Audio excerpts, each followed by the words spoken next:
Welcome back to Morning Express this Wednesday, 27th of November. We're glad you're watching. As I promised, it is time to get into our Your Health segment, and we're all about fighting HIV today. Joining me in studio is Dr. Lilian Otiso, just seated next to me, who's Director of Services at LVCT. After Lilian, we have Karen Wamboi. She's living with HIV, and her husband, Hezekiah Omanga. Thank you both for joining us. And of course, Daktari as well, thank you. This is a disease that has killed many in years past, and several years later. Where would you say Kenya especially is in the fight against HIV? Oh, okay. As Kenya, we've made quite a bit of progress. When HIV was actually an emergency and it was declared a disaster in the country, we had prevalence up to 15% at some point, and a lot of people were dying every day from HIV. Currently, we have the prevalence has now come down to 5.6%, and the number of deaths have reduced significantly. We still have an issue with the number of new infections every year, on average about 100,000. But because of life-saving antiretroviral therapy, we've been able to save very many lives. We've actually been able to save, at least to stop, about 200,000 deaths because of the antiretroviral drugs every year. So we've been able to make quite significant progress. We have about 600,000 people on antiretroviral treatment, and about 1.2 million Kenyans are living with HIV that we still seek to find. Some of them are already in treatment or in care, but there are others who don't know their status and are still in the community. Okay. And Karen, Hezekiah, you both heavily depend on these ARVs. Maybe first take us back on your journey, because remember when this disease became a reality for Kenya, you know, it was one of those very scary ones for people you don't talk about, and that you would have the courage to come and, you know, be part of our discussion this morning is commendable. So for you, in terms of when the infection, when did you get infected, and how you describe what that journey has been for you so far? I'll start with you, Karen. Yeah, thank you. As I told you, I come from Nyando. I was previously living in Nairobi. That is when I discovered about 16 years ago. That's when I discovered that I was positive. I just went for VCT and I got that I had the virus. And just to correct you, HIV is not a disease. It's a condition. And for people who are living positively, we normally take it as just normally, and it's just a virus like any other.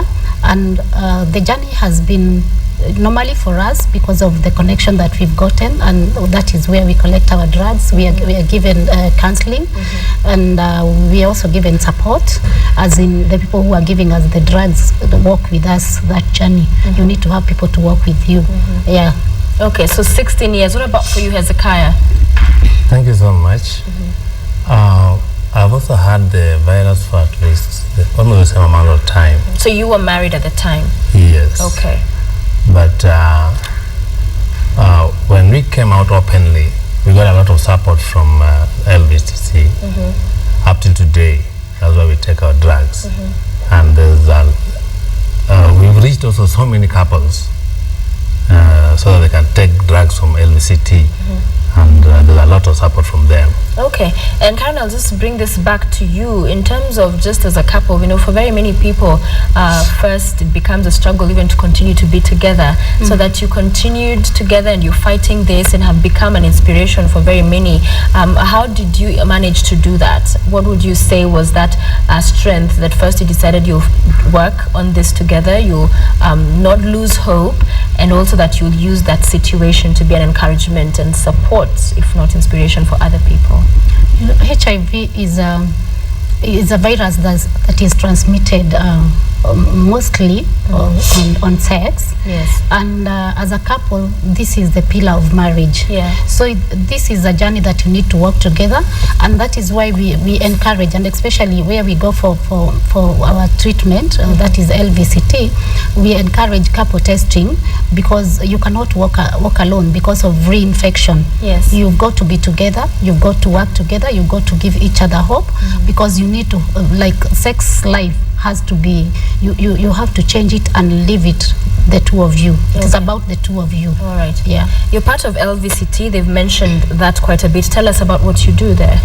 Okay, LVCT is actually a local Kenyan organization that is involved in HIV work, sexual and reproductive health, gender-based violence work, and we work in the country. We've been offering services for now about 12 years as an NGO, and part of the services include testing and counseling. That's our key pillar, and actually we test on average, like this past year we tested 1.3 million Kenyans, and for the positive we ensure that they're linked to care. So we also offer care and treatment services in Nairobi, in Kisumu, and that's where we have the couple, and one of our clinics is actually a couples clinic, the Tivoli clinic that they've mentioned. It's we encourage people to come as partners, so we test them as couples, and we know that 44% of the new infections in Kenya are actually among couples, married, married or steady partners. So we encourage them to come as couples to be tested, and through that we've been able to enroll about 500 discordant couples, where one is positive, the other is negative, and 500 are concordant, or they're both positive. So and then we also test their families. We ensure that everybody, they know their status and they're enrolled in treatment. And through that work we've been able to, over time, of the 500 couples, so far we have only about 10 who have seroconverted in the process, as in they've now, the negative partner became positive. And really, a lot of it is because of the antiretroviral therapy and then the prevention messages we pass to them on how they can prevent themselves from getting infected as the ones who are at highest risk. All right. Hezekiah, do you have children? Oh yes, we have 6 children. 6? Yeah. Okay. Are any of them infected, or how? The youngest, the last born. The last born. So the child is also on medication as well. Oh yes. All right. So in terms of stigmatization, as I mentioned earlier on, with this infection, there was a lot of stigma attached to it. How is that now? How has it transitioned over the years as you've lived with this? What have you been able to experience? Now, as when we realized we were HIV positive, we got a lot of empowerment from LVCT, and at the same time I'm a pastor, and I work with the international network of religious leaders living with or personally affected with HIV and AIDS. Yes. So we received a lot of empowerment, so that we came out of stigma and we came out public. That's the gospel we've been preaching, me and my wife, all this time. All right. So stigma is not an issue for us. Yes. How are your kids taking it? Do they have an understanding of the condition, the infection, and what's their views? Have you ever had a discussion with them? Yeah, we did, and at first it was not easy. Yes. Of course, you know, it's not easy to explain, and especially for the one who is positive, it was not easy to explain to them why we need, the sister is taking drugs every day and then they're not taking, and why why are you positive and others are not? So, and those whys have to be there, and that is where the stigma comes in. And for example, like when you get tested, the first question you ask yourself is why. So you need to deal with yourself first. So if you're not attached to a good organization that is going to deal with it and assist you to deal with it as yourself, that is where stigma comes in, because it's about yourself first before you come to the other people. Other people will not stigmatize you if you don't care about it, if you don't mind about the virus. So for us, we have come to that level of not minding of what people think about us, because it is ourselves and our family. So our children are just taking it positively, and really they really support us, especially our firstborn daughter. She really stands with us. If we need anything, like now when we are shags, we live at home. Yes. If we need anything, she's very supportive. Okay. Yes. Excellent. And for you, you will swear by, or you'll really just be grateful at the fact that you've had ARVs. And Daktari, now the biggest concern you have is on a proposed law. Explain to us what this law proposes and the implications in as far as those living with HIV and the reliance on ARVs. Okay, currently we have the Public Benefits Authority Act, the PBO Act 2013, which was passed in March this year, but has not yet been enacted. But recently we got word that there is a miscellaneous amendment bill 2013 that has gone to Parliament that seeks to put some amendments to the PBO Act. And the amendments are really about the capping the funding that NGOs can receive, to that our external funding should be 15% of our budget. And in addition to that, that the funding that we get from external sources, a government federation should be formed through which that money is channeled through. Now, the problems we have with that are 15% of our funding is too little, because our budgets are actually almost 100% external donor funded. For example, as LVCT, it's 90%. Then so by putting that cap, it already limits what we can do. Yes. All this work that we've talked about is done by donor funding. And we appreciate that funding and what it has done to our people, our own individuals. And when you think about the entire sector, the health sector, or even the NGO sector, we're talking about 8,000 NGOs that are in the country, employing about 240,000 people, offering services to, as I said, the 1.2 million Kenyans are offered services. Majority of them are in government facilities, but all those government facilities are supported by NGOs to provide this life-saving antiretroviral therapy. So that cap would limit our ability to do all this. Okay. And the Act also says that if we need more funding, then we should go through Treasury to get it. Well, you can imagine the bureaucracies that are now being put in place for us to access this funding.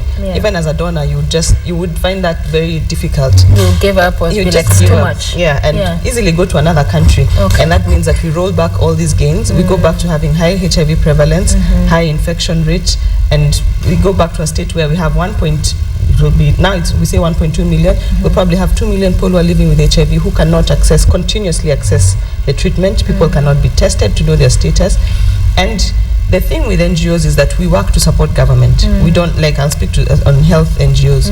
We work to support government. We don't work independently or in our own programs. And all this work we do is as per the national guidelines. We work with government to set up those guidelines, to see best practices. We work in government facilities. For example, in one of our programs, we've actually recruited up to 80 staff to support government facilities. So in your view, then this kind of a law in terms of health in Kenya, you feel, and you say that a big part of that role is being played by NGOs. And so if in fact they're handicapped in that way, then it deeply affects your efforts, rolls back the gains, as you said. And in fact, one of the things you're calling for is to have that reversed and not taken through as law. Yes. In your final thoughts, what is very important for Kenyans to remember? Because most people have argued that, NGOs, yes, they get all this money that's coming in, that needs to be checked. But in terms of health, the argument you also have is that the government in itself does not play it plays a key role, of course, but in as far as HIV and fighting the same is concerned, there's not as much as compared to that from the NGOs. What I'd like to say is that as NGOs will start the work and government should take over. So we are there to facilitate government to take over. And when government takes over, then our role also reduces and diminishes. But bottom line, my take-home message is there's a PBO Act as it is. Let us implement that. It actually provides for regulation of NGOs. And like all sectors, we have the bad fish that need to be removed. So they need to be regulated. And the Act is actually a government act. It's a government body that is regulating it, that we're supposed to give our returns and be registered through. So that should be implemented. If we're saying that we have all these rogue NGOs that need to be managed, the Act actually allows for that, for them to be managed, and they can be deregistered or deregulated. But when you put a chokehold on the finances, then we frustrate the work. Adding the bureaucracies and the frustration will limit what we can deliver, will limit what the donors can give us as Kenya. So we request that the PBO Act as it is be implemented. The miscellaneous amendment should be really done away with, the part related to PBOs. And let us have dialogue. If we need to amend the PBO Act, let us have dialogue with the NGOs and see what can be done, such that we don't frustrate the whole sector and all our work. All right, thank you very much, Dr. Karen. I'll come to you for your final thoughts, because for 16 years, you have been dependent on these ARVs, and you would say, I'm sure they have been very helpful in just helping you live that normal life and go by just like everybody else. So what does this, sort of law that would propose this kind of changes and affect availability of ARVs affect you, and what do you have to say in as far as that is concerned? I would say that law is a law that is maybe coming to kill us, because we depend on ARVs and we are depending on these NGOs. Because for us, 100% of our support comes from NGOs, And if they are regulated and if the act comes into law, and then they start implementing, then I think we are hopeless. And for those people, and I'm speaking for those people who are living with HIV, we depend on them, and we need the government to look. In fact, I would say that this act is more draconian than the media bill. Yes. To me, that's what I think, because it is our life, it's about our life, and we normally say ARVs, for people who are living with, positively, ARVs are 50%, food 50%. So if you remove the 50%, that's not a person. Okay, finally, Hezekiah, your thoughts? My thoughts are, now, if this bill passes, and they say that they have to regulate and give the NGOs only 15%, then we are going back to stigma, shame, denial, and so many people are going to suffer, mostly in the rural areas where we come from, like in Luo Nyanza. People have come out of stigma at the moment, but now if the NGOs are not going to take care of them the way they've been doing, we are back to stigma, shame, denial, and it will be chaotic. It will be chaotic. Yes. Hezekiah Omanga, Karen Wamboi, married couple living with HIV over 16 years. Thank you for taking the time to be part of our discussion this morning. Also traveling all the way from Kisumu. We really appreciate. And of course, Dr. Lilian Otiso, Director of Services, LVCT.